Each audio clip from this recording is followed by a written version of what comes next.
बड़े बुजुर्ग के हवाले से अर्ज करता हूं, बगदाद तबाह हो गया था चंगेज के जमाने में। यह हलाकू या पूरे अक्सरियत को उन्होंने कत्ल कर दिया था, चंद बच गए होंगे, जगह जगह लाशें। उस जमाने में वो चंगेज की या हलाकू की बेटी गुजर रही थी रास्ते से, उसने एक जगह कुरान के पढ़ने की आवाज सुन ली, कहीं कुरान की तिलावत हो रही थी, रुक गई, अपने खादिमों से कहा देखो यहाँ कहीं अरबी की आवाज है, कुरान की आवाज आ रही। ढूंढा गया तो देखा एक आलिम रब्बानी है जो चंद लोगों को बैठ करके उस जमाने में कुरान पढ़ा रहे हैं।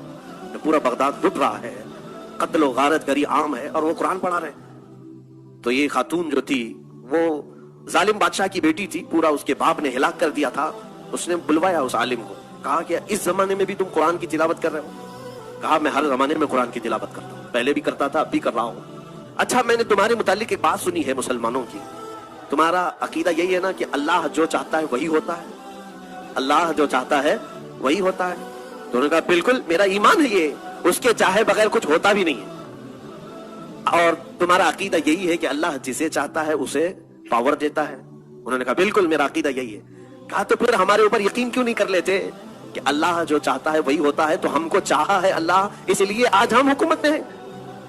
ये आज के चंगेज भी यही कह रहे हैं कि भगवान अगर ना चाहता तो हम लोग नहीं आते थे।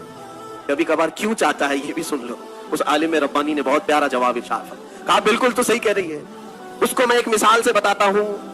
आप भीड़ें जो चलती हैं, बकरियों का जो गौल चलता है, मालिक एक हो, भीड़ें जब रास्ते पर चलती रहती है, झुंड का झुंड जाता रहता है, लेकिन जानते हो भीड़ें पालने वाला जो मालिक है वो कुत्ते भी पालता है, एक दो कुत्ते भी उसके साथ रहते हैं। भीड़ों के साथ कुत्तों का क्या काम है? कुत्ते क्यों रहते हैं? इसलिए कि भीड़ें जब चलते चलते एक आध कोई रास्ता छोड़ के इधर उधर जाए तो कुत्ता भौंकते भौंकते वापस उसे भीड़ों में शामिल कर लेता है। कुत्ता क्या करता है? वो भौंकते हुए, मालिक छोड़ देता है कुत्ते को, जाओ वो भीड़ इधर गई, ये बकरी उधर चली गई, कुत्ता भौंकते हुए उन भीड़ों को गौल में फिर से शामिल कर देता है और फिर वो रास्ते पर चलने लगती हैं। उस आलिम रब्बानी ने फरमाया यकीनन हम उम्मत मुस्तफा भोली भीड़े हैं, जब सिराते मुस्तकीम से इधर उधर हटते हैं अल्लाह तुम जैसे कुत्तों को हम पर भेजता है ताकि तुम भौंक करके फिर से हमें सिराते मुस्तकीम पर ले आओ। आज इसीलिए ये तमाम चीजें हैं मेरे अजीजों, ये तुम्हें जो आंख दिखा रहे हैं या भौंक रहे हैं इसलिए कि तुम रास्ता हटे हुए हो। वापस आ जाओ सिराते मुस्तकीम पर। अल्लाह के हबीब का रास्ता छोड़कर कोई इज्जत हमारी नहीं है।